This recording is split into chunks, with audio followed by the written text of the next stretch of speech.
This is the pie warmer niche opposite my fire box, the 50-inch Orton that's in the family room. You can see those little strips of paper showing currents. That's warm air that's trickling out of there in a non-stop fashion, and that radiates down the whole bottom of the wall. That's the fireboxing there. You can keep your hand on the bottom of that. This basically warms the entire room. I'll circulate around here,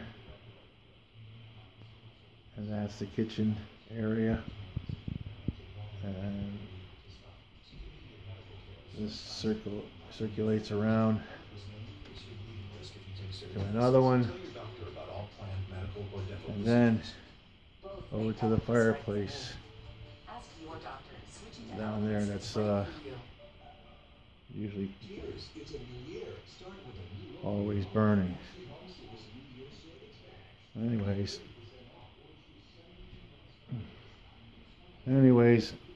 Louie likes it.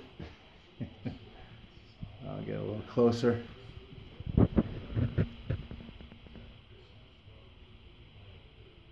Well, it's a nice little current, which is accumulative as a warmer. I'll warm this entire room up.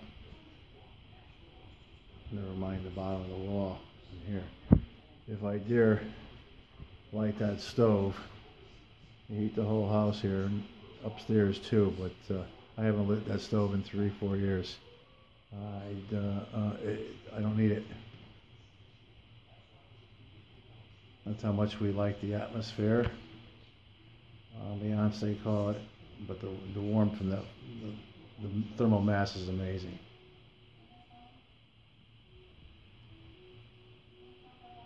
Well, all fruits of having a thin throat in a fireplace. You get the radiant heat from the infrared flames, and you get the radiant heat off the walls that absorb the heat, which is thermal mass. The more mass you got around that, the longer you keep the fireplace going, and you basically got a masonry heater. I'm finding that if I burn this every 12 hours on and off, it's enough to keep the house warm in 15-20 degrees outside. It's 0 right now. The furnace is off down here. Many times I fall asleep and the fire just ends up to be coals. Damper's open. It's only 1.25 inches by 46.5 inches long, so it doesn't bother the house. It doesn't suck air out. And like a 4-inch throat would freeze you out up and down, and that's happened many times. But after the walls and everything heats up, I'm about to try this in intervals of 6 hours or even 8 hours, like they do with a masonry heater, and I'll guarantee I end up at least tie with them, but they can't compete with the instant heat we get from the flame, nor the ambiance. I like to look into combining this with a heater, because and see if you can enjoy both, with the ambiance, the thermal mass, and maybe perhaps save some fuel. But I with the little flow that comes through that throat, we're not burning a lot of wood. That's my next comparison test I have to do to see how much wood I'm burning a day. To me, it looks like I'm burning about 3 wheelbarrows a day. I'd have to certify that, but that's not bad. Not bad for an open fireplace. It's not going to be beat anyway. Not with a 1-to-40 throat, and that's what you're looking at. That's 1-to-40 throat. The flue top upstairs, up on the roof, is reduced to 11 by 11. It was 16 by 16. It's still 16 by 16. all the way up to the roof, to the top of the chimney, where I put a plywood reducer on that. And it's plenty of suction, plenty of draft rather, same difference. It's more than enough. Even when I a light wet wood starts smoking, and all I do is crack the damper open a little bit, there's plenty of draft.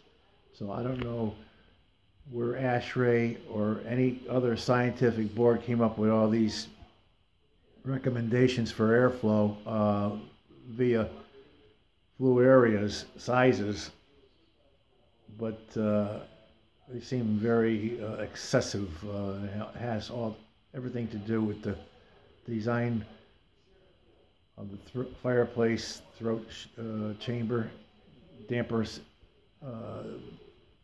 positioning, and the lot, because all that houses and processes smoke imbalances, pressure imbalances, and temporary throat overwhelm by heavy smoke.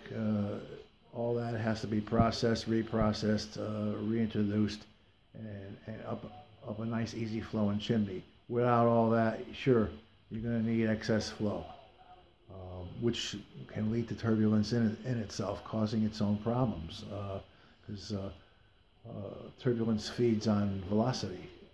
So fireplace is a vicious cycle of mistakes, cures, so-called cures that lead to more mistakes and more problems. It's basically pinpointing what you can do with an absolute minimum flow, because maximum flow, when it stops or gets any little problems in curvature and contours within the throat chamber, can easily lead to turbulence. And I seem to have hit it dead on.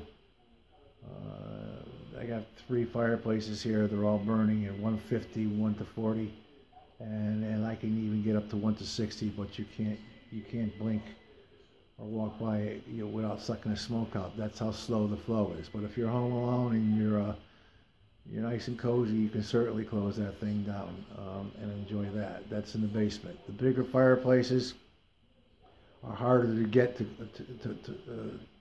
get to that small throat aperture, 1 to 60 area. But this one here, 1 to 40 is plenty. I can easily get to 1 to 50, but it'll start smoking ever so slightly, and so I'm best off I just keep it at 1 to 40.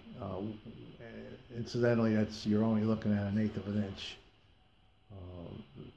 It doesn't take much to change the aperture. That's it for now. Experiments go on. Thank you.